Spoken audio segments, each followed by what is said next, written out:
Oh,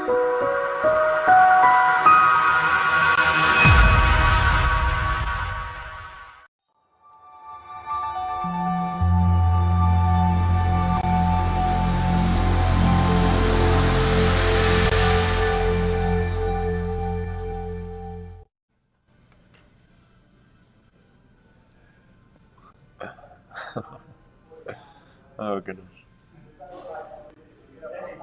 Perfect. So, William Gottemoller. William Gottemoller, you said my name correctly. That's Yeah, perfect. that's after he and I practiced this Yep. before Of we started course. all this stuff. But congratulations Yes, on thank you very much. being the Horkheimer Smith. But this is you won two I won youth awards. I did. I won Right? I won the Horkheimer Smith and the Horkheimer Parker. Wow. Yeah. Okay. Yeah. All right. And I know they come with cash awards, right? So, Yep. which is awesome. Be going to my college fund probably, Right but I'll on. tell you this: I'm a part of the Milwaukee Astronomical Society, and one of actually not one, a lot of our members have been trying to get me to buy a new mount. Oh, I see. With that money.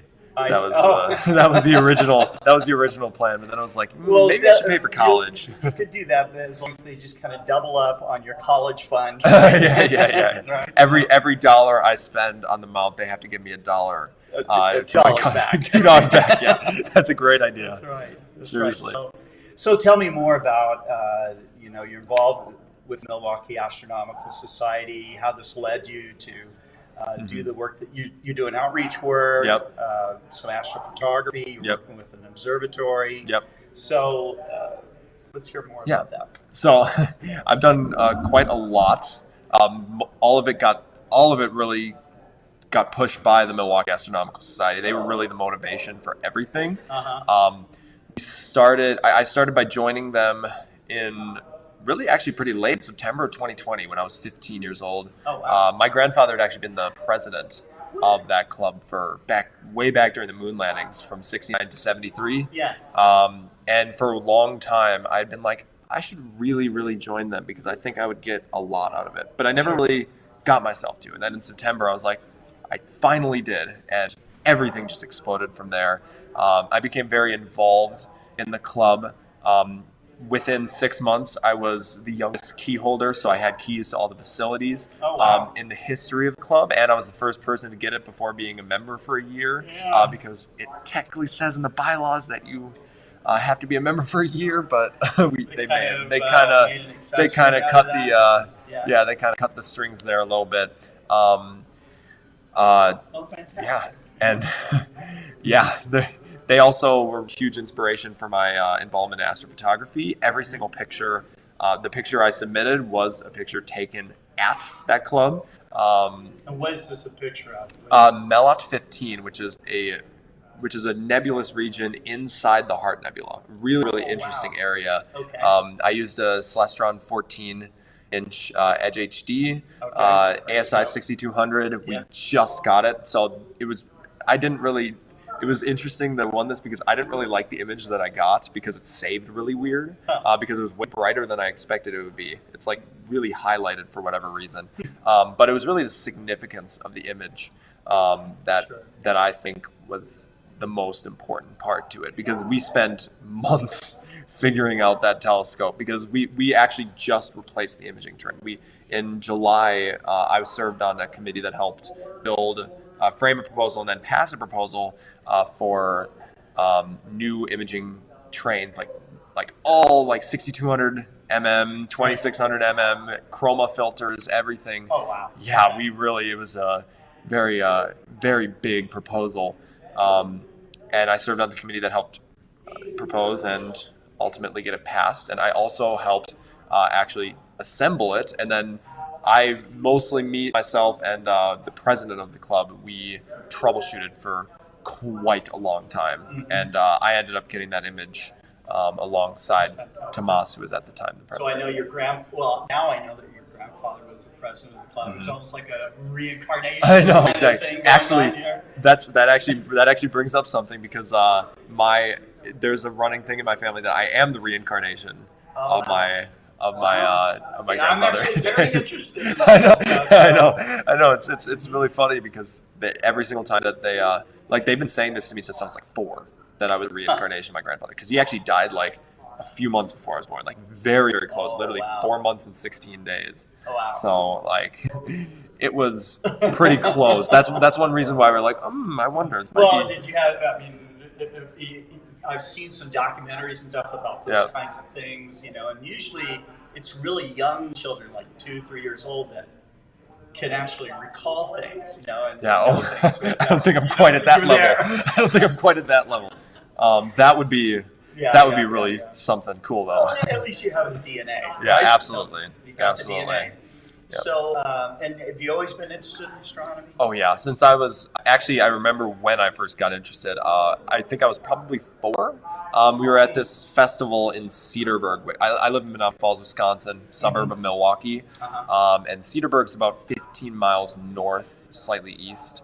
And there was this book about the universe. I think it was like Osborne's Book of the Universe or something. It was something like that. Okay. And I just looked at the picture and I like the cover of the book, and they say like don't judge a book by its cover, but judging the book by its cover kind of got me interested in astronomy.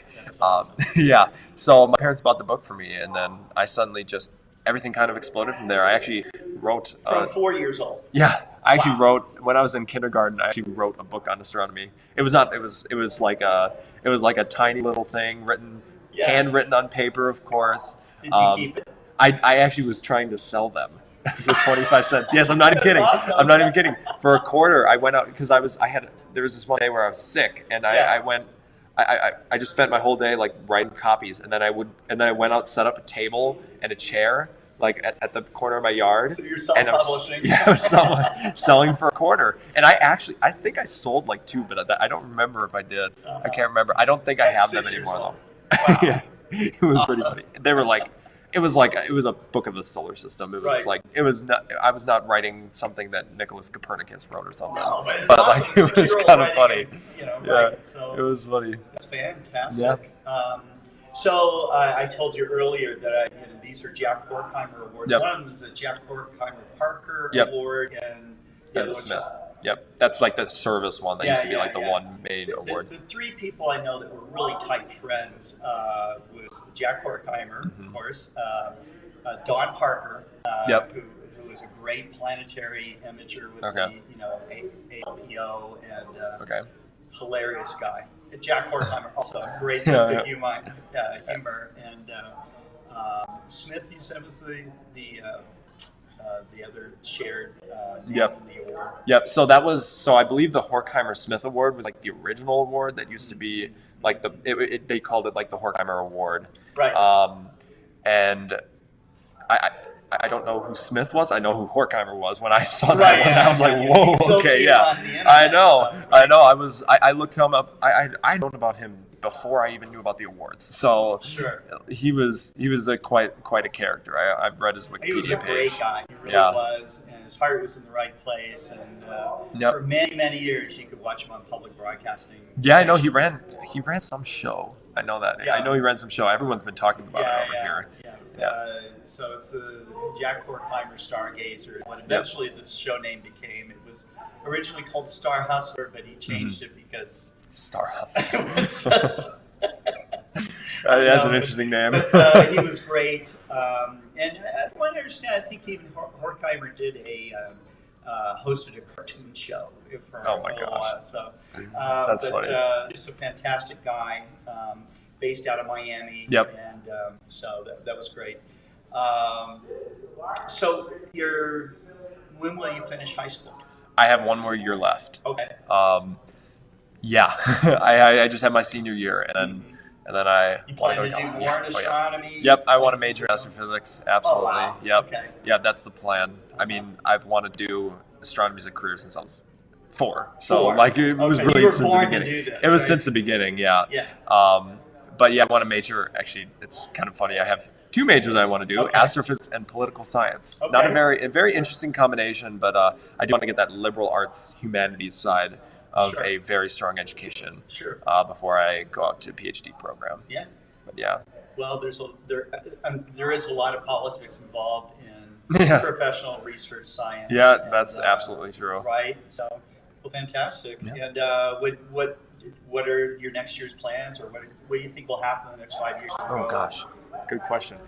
Next year, I do know pretty well what's going to happen. Okay. Well, first of all, I'm doing dual enrollment, so I'm not really at the high school anymore. I actually am really mostly at the college. I'm not taking any high school courses next year. Okay. I'm taking courses at the high school, but they're dual enrollment courses. But I'm also going to University of Wisconsin-Milwaukee, and I basically am going to be on campus there most of the time. Wow. To take most of my classes. And I'm hoping to join their astronomy club because they have a planetarium, actually, and we get to run it if we're in the astronomy club.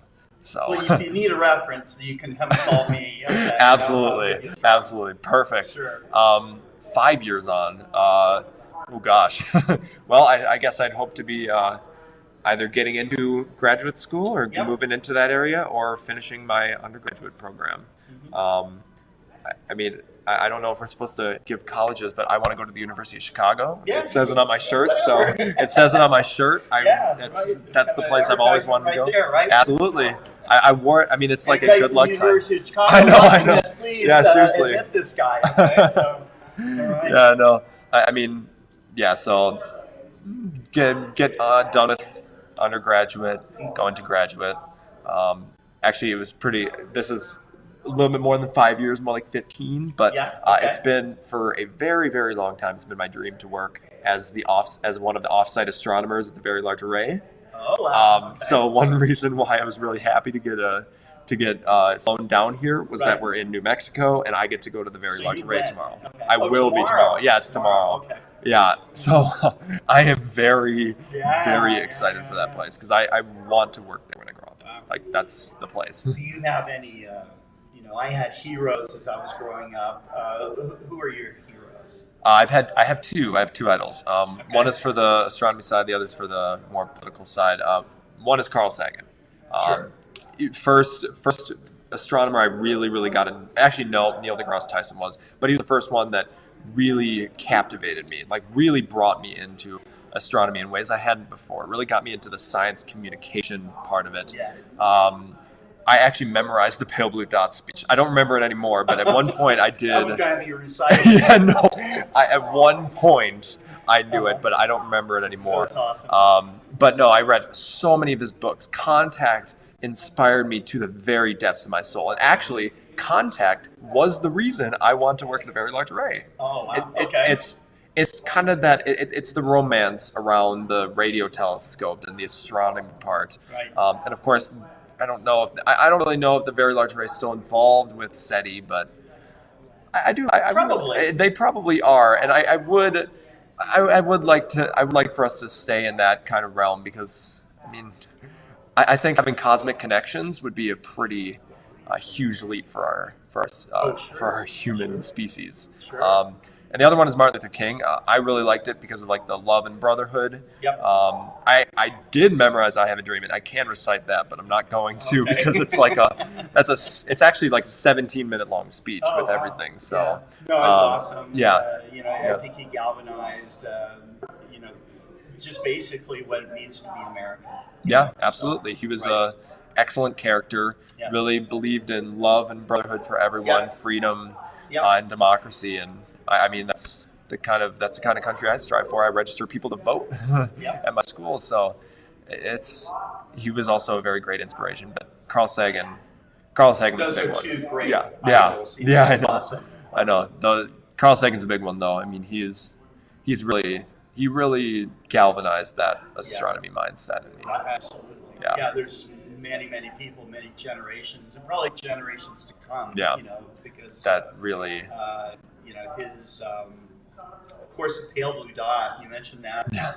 I used to make myself read it every morning for like 2 months straight. Okay. Yeah. It was just like I got into that. It's actually. like a gratitude for what we have, and putting ourselves back in perspective, So yeah, I actually used to listen to it while I was biking to school. Okay. Actually, back in my sophomore year, That every is single awesome. day. Every single day. That It is was. awesome. I wonder if he knew the effect that it was going to have. I think maybe he might have. I think he knew because he was the one who told them to turn back and look. Right. I can't remember which spacecraft. It was it either was Voyager. The Voyager team. Yeah, he told him to. I know some people that were on Voyager, actually still on Voyager. Wow, that's really cool. But back then, the scientists were like, "That's not science. Why?" But there's more to it than science. Yeah, I mean, part of Right. science communication is bringing the romance to it, because it's not all going to be the research. Yeah. You can't get someone interested in astronomy by showing them a paper about the elemental composition of a star 3,000 light years away. Yeah. You're going to have to get them. You're going to have to really inspire them. Give them a reason to really give them a reason to see why research is such an incredible field. Right. I mean, the papers are only one small part of it. It's only one part. Really, there's so much more to it than just writing a paper and reading and listening to lectures and giving lectures. So much more to it. Right. Mm-hmm. Beyond the academia as well. So absolutely. Because I think one of the things that Pale Blue Dot does for a lot of people who are not astronomers, who are not in academia, when they read that, it helps reframe. Their condition. And makes them realize, wow, we're, on that pale blue dot, there's everybody who ever was, who ever will be, right? And so everyone you love, everyone you know, everyone you ever heard of, every rock star, every dictator, every politician, every superstar, every supreme. It's coming back to me. I even like it. It's such a great speech, and it really, you'd like to think it being a speech, but really it was actually a part of the first chapter of the book of Pale Blue Dot. And actually there's another one that we liked that is kind of like reframed a little bit, but it's really popular on YouTube. It's called We Are Wanderers. It's in the same chapter. We were wanderers from the beginning. That's where it starts. It was such an incredible. Carl Sagan's voice. I know. That's also because I've had all the chances to emulate it, because I've listened to everything that he's written, because he's incredible. I would love to actually be watching this presentation today. So yeah, absolutely. So I'm really excited. He's going to be I'm here. very excited for that. I think I saw him this morning. I saw someone. He's I think he's already here. Coming around. He's going to do a little video with us. Oh, that's great. But, fantastic lecture. Hilarious. The guy's very funny. Really? Oh yeah. I'm excited for that one. Yeah. He's a cool dude. Yeah, and so let's talk a little bit about the application process for the Horkheimer Award and the Astronomical League, and why people should get involved in it. Okay, so let's start with the award process. Well, I actually had no idea it even existed until December of 2021. Mm-hmm. And one of the members, who's like our coordinator for the Astronomical League, suddenly emailed me and said, "You should apply for the Horkheimer Parker Award. I think you might have a chance at it, because this is the imaging award." So I joined the Astronomical League in December, like around that time, and he kind of introduced me to it very shortly after, and I just started working on the application process from there. It was pretty simple. I actually wanted to have another image submitted, actually of the Christmas tree cluster. Okay. So like that area, because I had like 16 hours of data on it, and I was really, really creating a nice image out of it. But the person who was working on my nomination had other ideas, so he decided to there put is that nomination. Yeah. He decided to put in a different image, which I couldn't control, so I was completely fine with it, and obviously it turned out pretty well. Okay. And then while we were working through it, he was like, "You might have a better shot at the Horkheimer Smith. Let's apply. Let's nominate you for that one too." So basically, what I did was I gave him like a list of stuff that I do related to astronomy, because I honestly thought that I'd write my own nomination, and then he was like, "No, the Astronomical League coordinator will write it will nominate you." And I wrote like this 6-page document with all the stuff that I do on astronomy. Like I have an astronomy club in my high school. I'm actually an ambassador at SLU, a remote telescope, remote astronomy organization. I do a lot of other crazy stuff.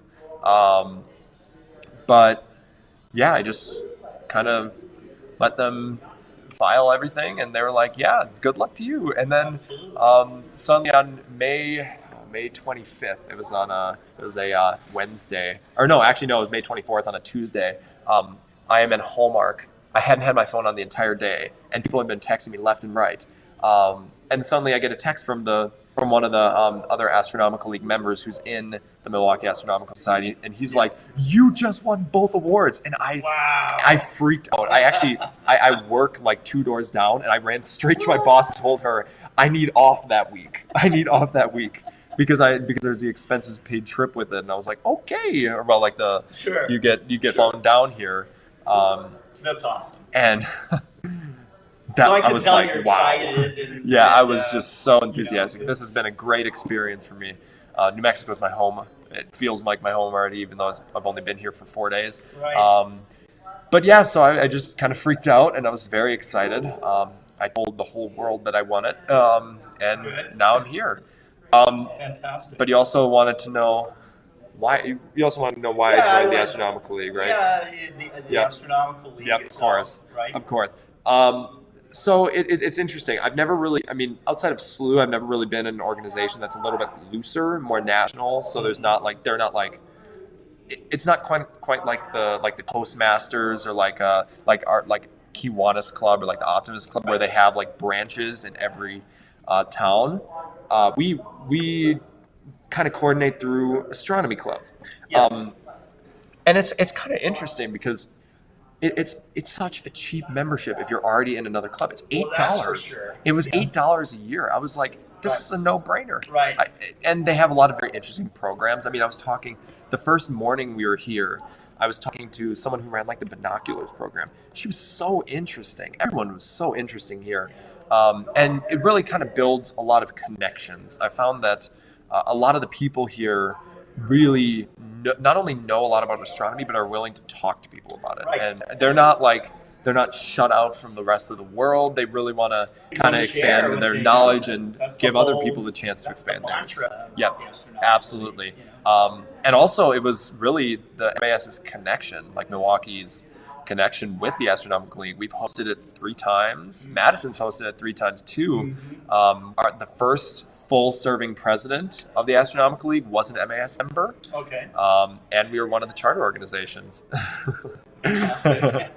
People are taking pictures here. So. She was the binoculars program person I was talking about, actually. That's great. That's awesome. But yeah, like it really it seemed like a very interesting program to me. And also the Reflector magazine was pretty cool. I love magazines. Very nice. That's kind of my thing. Yeah. And just being at this convention, there's so many really interesting people. It's been such a great experience. Definitely recommend. Oh gosh, yeah, seriously. Yeah. I would recommend, first, the biggest thing I'd recommend is that people join their local astronomy club and then get an Astronomical League through this, because first of all, it'll bring money to the astronomy clubs that you're involved with, which allows us to build more telescopes, to build observatories, to keep running our operations, to expand, and to keep really expanding everyone's knowledge of astronomy, not just our members, because most astronomy clubs do outreach programs. They go to schools, libraries, stuff like that. But I would recommend that because you can pay $8 rather than like $64. I don't know what the individual member at large price is, but it's a lot more. Yeah. And honestly, you get to be a part of an astronomy club. That's if you can be a part of an astronomy club, you can have access to an observatory. You could really make a lot of relationships. You could really get a lot of friendships with people who are very nearby. I'm actually trying to. One of the vendors here is a Bedin telescope, and I've actually been banding together a group of fellow members to go there. Yes, okay. And actually So like there's a lot of interest, so we B&B think or something like that? Yeah, we're actually pretty dead spent on doing it. I know that. I really want to go. But yeah, like it really not only does a club give you a lot of opportunities, but really the league itself does too, because it's all about expanding connections. And also the awards. I wouldn't have gotten any of these awards if it weren't for my local astronomy club. They're the reason I'm here. They're the reason I even started an astronomy club in my high school.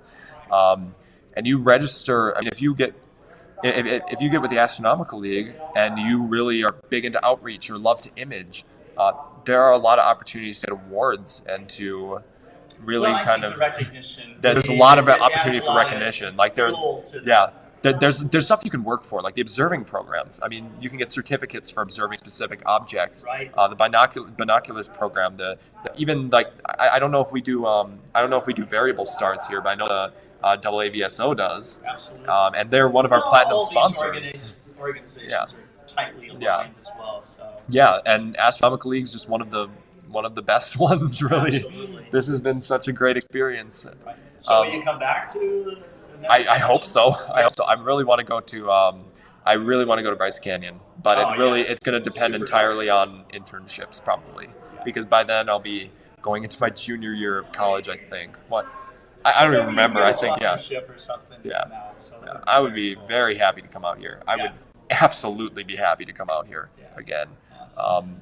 And honestly, I mean, before we end, to any youth out there, this is your chance. This is your chance. You may not be as interested in astronomy as you may think. Like it really, if you're interested in astronomy, go all out. Go out of your comfort zone. Go join your local astronomy club, because seriously, you can go from being, I kind of like astronomy, sorta. To literally being flown down to a convention across the country. Right, and meeting iconic astronomers. Yeah, like meeting a moonwalker and the director of the Search for Extraterrestrial Intelligence. Right. So it makes a huge difference. Absolutely. If you are interested in astronomy, even just a little bit, join your local astronomy club. It's remarkable just how cheap those memberships are. Like I pay $23 for the club. Yeah, seriously. Like seriously, I pay $23 through my per year for all the stuff that I get through the Milwaukee Astronomical Society, and then I pay $8 for the Astronomical League. It's like it's more than worth it. It's incredible. Yeah.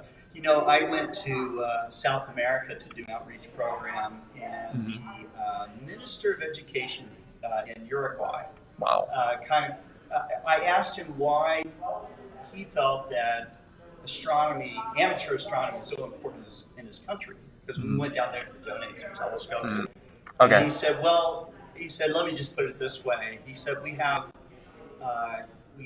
families that still have homes with dirt floors. Yep.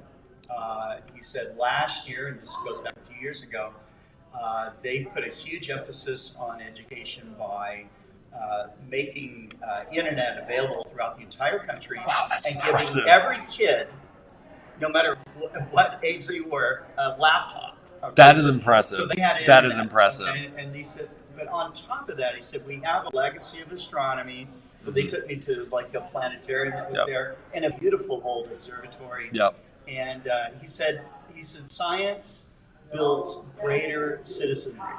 And he Absolutely. said astronomy is one of the easiest ways to get in. Because it's not like so. There's really no barrier. You can just look up and you're doing astronomy. Right, you're doing astronomy. It's so simple. And you don't have to be some incredible scientist or some amateur who knows every single thing about the night sky, knows every constellation in the night sky. You could seriously just look up the Milky Way and say, that's the Milky Way, and you're doing astronomy. You discovered something on your own. Discovery, absolutely. Personal exploration. So. There's nothing like it. But you're really inspiring. Yeah. William. Thank you very much. Doing this. Yes, Thank of course. you. Of course. And stay tuned. We're going to have more people coming on here at the Astronomical League convention here in Albuquerque, the 2022 edition. Thanks for watching. We'll be back. Thank you, everyone. Oh, goodness. That was very good. Very good. I love to talk. Very good. Thank you. Of course. I'm going to go.